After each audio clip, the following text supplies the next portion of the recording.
शनिदेव महाराज और राजा विक्रमादित्य की कथा। जो भी नर नारी इस शनिदेव की कथा को स्वयं पढ़ता है या किसी के द्वारा श्रवण करता है, उसके सभी संकट दूर होकर संसार के सभी सुखों को प्राप्त करता है। प्राचीन समय की बात है। सूर्य, चंद्रमा, मंगल, बुध, बृहस्पति, शुक्र, शनि, राहु और केतु अर्थात ये नवग्रह एक स्थान पर एकत्रित हुए। परस्पर वाद विवाद होने लगा कि हम लोगों में सबसे बड़ा और श्रेष्ठ ग्रह कौन है। सभी अपने आप को बड़ा मान रहे थे, कोई भी अपने आप को छोटा कहा जाना पसंद नहीं कर रहा था। बहुत तर्क वितर्क के पश्चात भी जब कोई निर्णय नहीं हुआ तो सभी ग्रह आपस में उलझते हुए अपने विषय के प्रति गंभीर हुए। देवराज इंद्र के पास जा पहुँचे और बोले, हे इंद्र, आप सब देवों के देव हैं। हम सभी ग्रहों में मतभेद ये हुआ है कि हम में से बड़ा कौन है, कौन छोटा है। आप इस बात का फैसला कीजिए।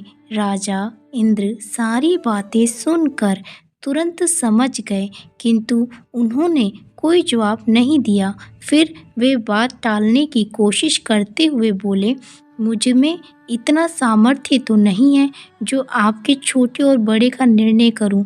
मैं अपने मुंह से कुछ नहीं कह सकता। हाँ, एक उपाय है।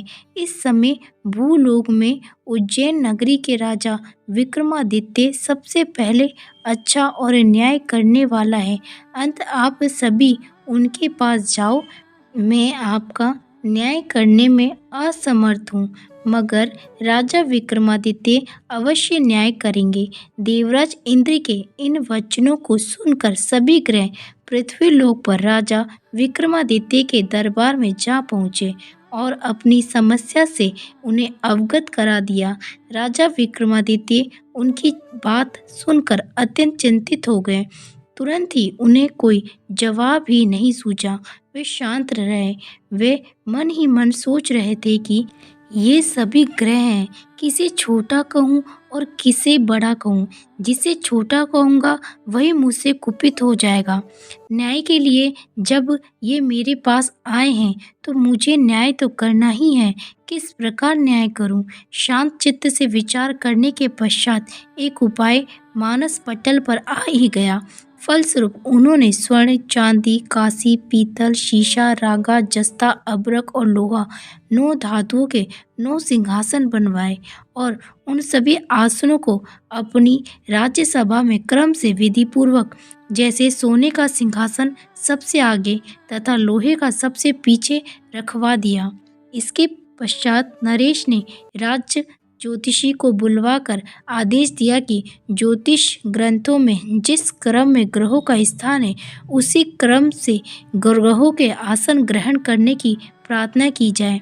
इस प्रकार सबसे उत्तम तथा सबसे आगे रखा हुआ स्वर्ण का बना सिंहासन सूर्य को, चांदी का सिंहासन चंद्रमा को तथा शेष धातुओं के सिंहासन अन्य ग्रहों को मिले। सबसे पीछे रखा हुआ और लोहे का बना सिंहासन शनिदेव को मिला। राजा विक्रमादित्य की इस बात को अपना अपमान समझते हुए शनिदेव क्रोध से लाल हो गए। उनकी भ्रुकुटियां तन गई, जबड़े बिछ गए, मुठियां भिंच गई। फिर से आग बबूला हो क्रोध में बोले, हे मूर्ख राजा, तू मेरे पराक्रम और मेरी शक्ति को नहीं जानता। सूर्य एक राशि पर 1 महीना, चंद्रमा 2.25 महीना, मंगल 1.5 महीने, बृहस्पति 13 महीने, बुध और शुक्र 1-1 महीना, राहु और केतु उल्टे चलते हुए केवल 18 महीने ही एक राशि पर रहते हैं, परंतु मैं एक राशि पर 2.5 अथवा 7.5 साल तक रहता हूँ। बड़े बड़े देवताओं को मैंने कठोर दुख और कष्ट दिए हैं। राजन, ध्यान पूर्वक मेरी बात सुनो। मर्यादा पुरुषोत्तम भगवान रामचंद्र पर जब मैं 7.5 आई तो उन्हें राज त्याग कर वनवास को जाना पड़ा। रावण पर 7.5 आई तो राम और लक्ष्मण ने लंका पर आक्रमण कर दिया। उसकी सोने की लंका जल गई और रावण ने अपने कुल का नाश कर लिया। हे राजन, अब तुम भी सावधान रहना। विक्रमादित्य ने कुछ सोचकर कहा, हे शनिदेव, मैंने अपनी बुद्धि और विवेक के अनुसार जो उचित न्याय सूझा वह मैंने किया।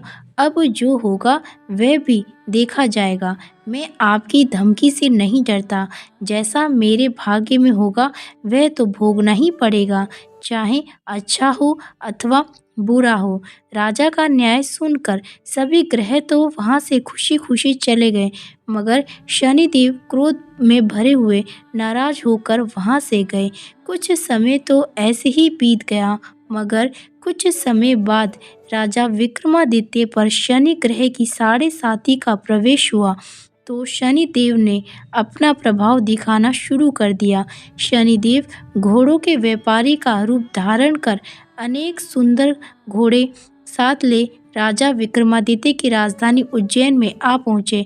जब राजा ने घोड़े के सौदागर के आने की बात को सुना तो उन्होंने अपने अश्वपाल को सुंदर और शक्तिशाली घोड़े खरीद कर ले जाने आने को कहा। घोड़े बेहद सुंदर और शक्तिशाली थे। अश्वपाल उनके दाम सुनकर चौंक पड़ा। उसे गहरा आश्चर्य हुआ। उसने तुरंत राजा को खबर दी। अश्वपाल के कहने पर राजा ने घोड़ों को देखा और एक अच्छा घोड़ा देखकर उस पर से सवारी को चढ़ गया। राजा के घोड़े पर चढ़ते ही घोड़ा तीव्र गति से दौड़ पड़ा। फिर घोड़ा राजा को लेकर एक घने जंगल में पहुंच गया तथा वहीं राजा विक्रमादित्य को अपनी पीठ से पृथ्वी पर गिराकर अदृश्य हो गया। उसके बाद राजा बियावान जंगल में भूखा प्यासा इधर उधर भटकने लगा। राजा के हाल बेहाल हो गए। भटकते भटकते बहुत देर बाद राजा ने एक ग्वाले को देखा। ग्वाले से निवेदन करने पर ग्वाले ने प्यास से व्याकुल राजा को पानी पिलाया और एक नगर का रास्ता भी दिखाया जो उस स्थान के समीप ही था। उस वक्त राजा की अंगुली में एक अंगूठी थी। राजा ने खुश होकर ग्वाले को वह अंगूठी दे दी। फिर शहर की ओर चल पड़ा। राजा नगर पहुंच एक सेठ साहूकार की दुकान में जाकर बैठ गया। राजा ने खुद को उज्जैन का निवासी और बीका नाम बताया। साहूकार ने राजा को उच्च घराने का समझकर पानी पिलाया। भाग्यवंश उस दिन साहूकार की बिक्री पूर्व दिनों की अपेक्षा अधिक हुई। तब सेठ ने राजा को भाग्यवान मानकर उसे अपने साथ अपने घर ले गया और भोजन कराया। भोजन करते वक्त राजा विक्रमादित्य ने एक अद्भुत बात देखी कि एक हार खूंटी पर लटक रहा था और खूंटी उस हार को निगल रही थी। इस अद्भुत दृश्य को देखकर उनके पैरों के नीचे की जमीन खिसकने लगी, लेकिन वे मूक रहे। सहसा भोजन के बाद जब साहूकार खूंटी पर से हार उतारने के लिए गए तो खूंटी पर वह हार नहीं मिला। तब उसने सोचा कि बीका के अलावा कोई और व्यक्ति उस कमरे में नहीं आया। अंत हार की चोरी इसी व्यक्ति ने की है। सेठ जी ने बीका पर चोरी का आरोप लगाते हुए हार लौटाने को कहा, पर राजा ने अपनी सफाई देते हुए कहा कि हे सेठ जी, मैंने आपका हार नहीं चुराया।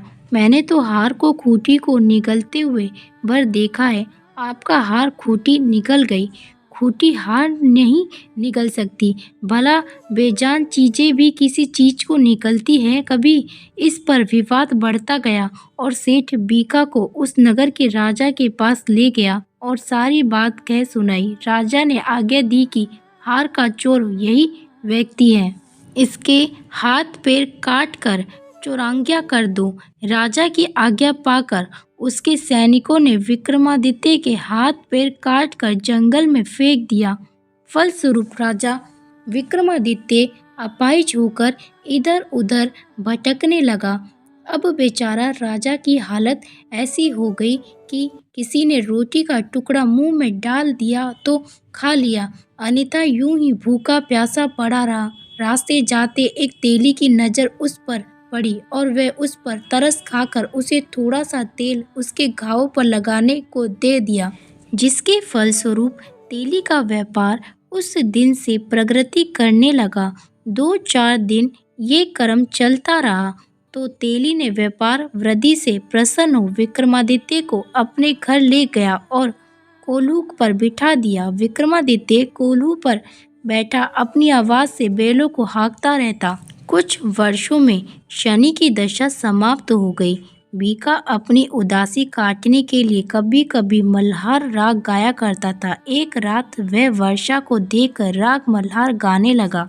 उसका गीत सुनकर उस शहर के राजा की कन्या उस पर मोहित हो गई और दासी से खबर लाने के लिए कहा कि देख तू जरा इस राग को कौन गा रहा है।